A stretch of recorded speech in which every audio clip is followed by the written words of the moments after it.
Okay, thanks for coming. So I don't know if they see. Do they see the last conference in here? Yes. Oh, okay.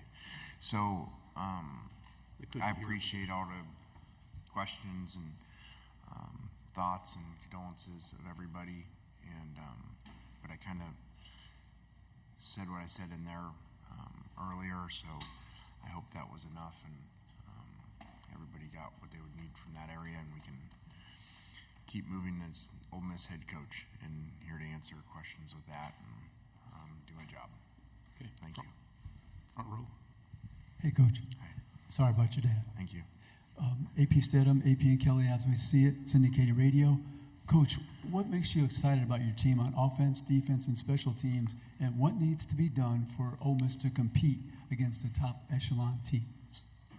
Well, I'm all areas. I mean, I don't sound coach speak, but I really am excited about all areas because either we have players we're familiar with coming back that have done really well, or we've added players in those areas that have performed well at other places. So that's an exciting thing to have. Every year you don't have that. Every coach gets up here and says it, but a lot of years they don't. And so it's exciting to have that type of roster. Now, there's plenty of those rosters over years in all sports. Professionally and in college doesn't mean you're going to win. Doesn't mean you're going to have, an elite team. There's a lot of work to do with that, but I'm excited, as I said in there, about we added length, and that was an issue in some matchups really over the last few years, in my opinion. And so I'm excited about that, but we have so much work to do within the team, on the field, and in the locker room, because it's a lot of work to gel them together. Otherwise, every good preseason ranking would mean something, which it doesn't as you look at the end, and every top 5 portal team, would be a top 5 team. That certainly is not the case. So to me, that shows you there's a lot of other stuff besides that. Yeah, I think, when I talked about length, I think that gives us, where it doesn't mean you're going to win, but we look more like them, at least, in warm-ups. I don't know if I'm in charge of that. Front row. Coach Eric Bailey with the Tulsa World. Can you talk about Brent Venables is entering his 3rd year at Oklahoma. Can you talk about the importance of building a program and how important year 3 and year 4 is when you are developing your program, your coaching style? Well, I don't know about his staff. Well, I do know he lost Levy, so I know that part. But a lot of times, one of the good parts of getting, into year 3 or year 4, and you just have some of the same coaches around, and even the people in the whole building that understand how you want things done. And a lot of times in the first 2 years, you're kind of always scrambling to get everybody on the same page. And so I think as that goes, that helps in that, and it certainly helps if your coaches happen to stay around. I think that I don't know this, I should, but I feel like this is the first year we've actually had all 3 coordinators returning for a second season. So that helps. On the aisle, and then pass it back. Hey, Coach Bob Ballou, CBS Austin. I know you just spoke to the Texas roster a little bit, what Sark's building. What's impressed you about what he's built as they head into the SEC, but also maybe for Sark specific, what makes him so unique in this business? I think that Sark has really good balance, and I guess maybe in the video game things, since I keep hearing about the video game, like as you rank different areas and stuff, and some coaches are, you'd put these numbers by them, 99, whatever, in these certain areas, they might have lower numbers in these. I think he has really good balance where if you looked at him as a coach, like you do kind of teams, if that makes sense, like there's no weakness. I think he has really good player relations. I think he hires really well and evaluates coaches in that process really well, and he recruits great. So, and he's really innovative offensively. So I would say when I look at him, he has really great balance. Second row. Lane, Ralph Russo from AP.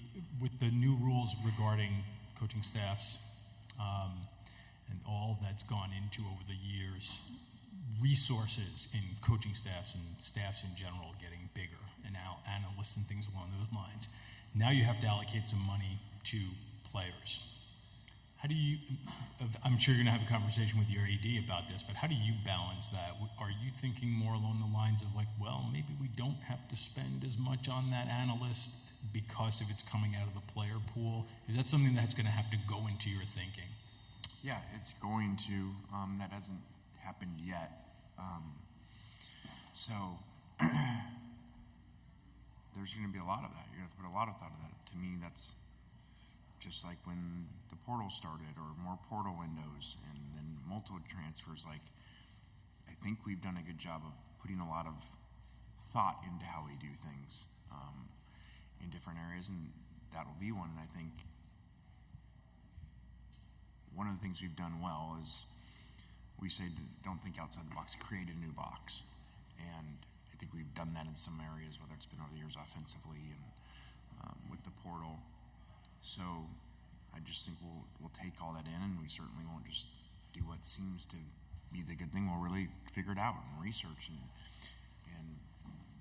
there's not really analytics on that yet, but I can tell you my analytics in my head will tell me that if you got a budget and you've got to, like, if this is the pot, which I don't know that it necessarily is, because you still got a lot of work to do, is our collective still alive and our donors still alive outside of that.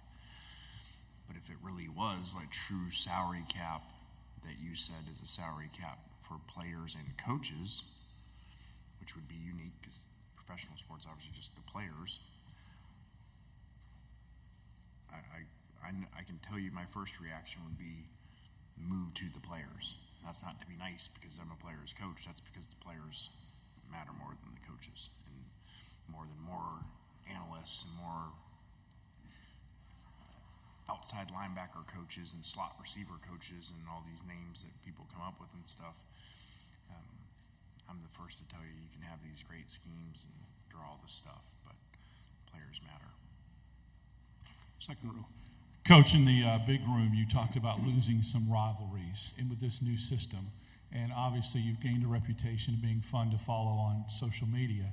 There seemed to be some back and forth last year with some of your tweets towards Auburn, where there was Bruce Pearl losing a basketball game, or Hugh Freeze and the Derek Nix situation.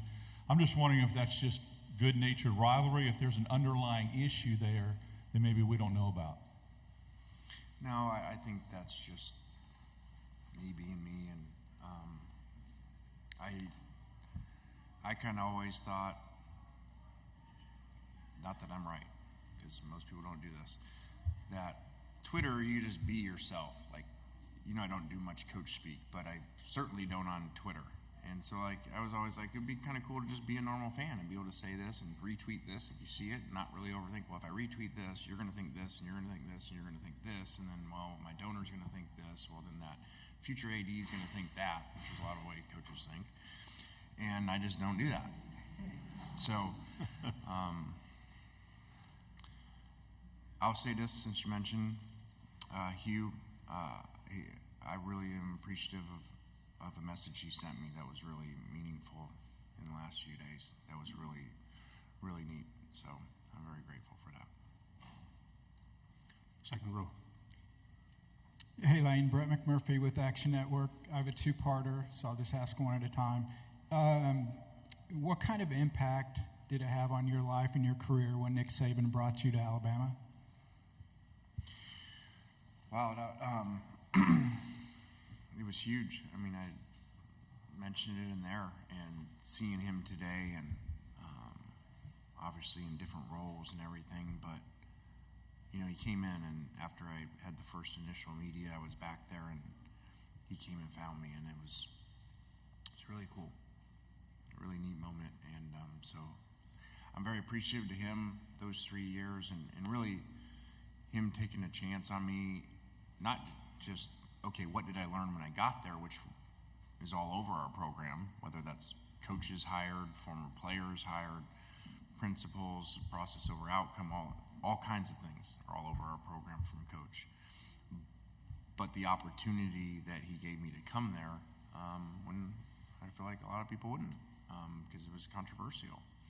and I give him credit.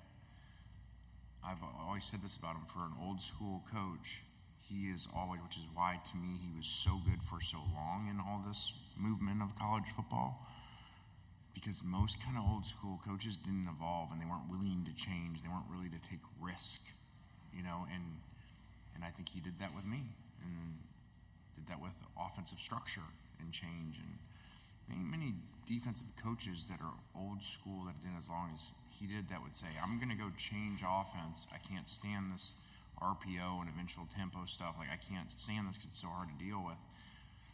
You would think most coaches would be like, okay, I want that, and I'm going to go do that. They rarely didn't. And as you study over time, that's why a lot of them didn't succeed because of that. And he's always evolved, and even though in a lot of ways he's conservative and old school, he evolves and takes risks. With Coach Saban now retired, you mentioned he took a chance. Do you think there are other coaches now that will take chances on some guys, maybe that other people might not want to take a chance? And who are those guys, do you think? I do think that what Coach did with a lot of coaches in taking, fired head coaches, or maybe they had an off-field issue, some of them, and taking them, and I was fortunate to be a coordinator. A lot of those times they've been analyst roles over the years, to kind of get them back in. And I think people like to copy success. And I think over time, people have been more apt to do that because they saw Alabama succeed, but then they saw those coaches go on to succeed other places, and then they kind of pay it back. And I think we, whatever that group is of coaches, there's a lot of them, head coaches now from Coach. I think if you look at them, they do that. We do that. We've got a couple, we just added in the last, 5 months, 2 former head coaches, an SEC head coach and an NFL head coach. Not that they had any issues, I'm not saying that, but that model that he did, which was kind of unique. Final 2 questions here on the aisle and then in the back row. Tyler Shaw with KBTX and College Station. Lane, do you like the expanded now, going to the 12-team playoff format, and then being in this league with, and adding Texas and Oklahoma? Do you feel like being in the SEC kind of helps your team's chances of, being one of the top 12 teams? I think the first thing I do like, first question, I do like for college football, the 12-team, that there's 12 teams. I do think that's really exciting at the end of the year for more teams, and we've seen in other sports how awesome tournaments are. So I do like that. I don't know necessarily, and I think it would take a couple years to find out. Does adding the 2 teams to the SEC and making the super conference like it did mean that you're going to be more apt to get in, especially for those teams? I don't know that. There's way too many variables in the current system to me to be able to say that, because you don't have a top 12 system. You have a system that a group of 5 teams is going to get in, and they may not even be ranked. Maybe 25th or something. Okay, they're certainly not going to be ranked in the top 12. And you could have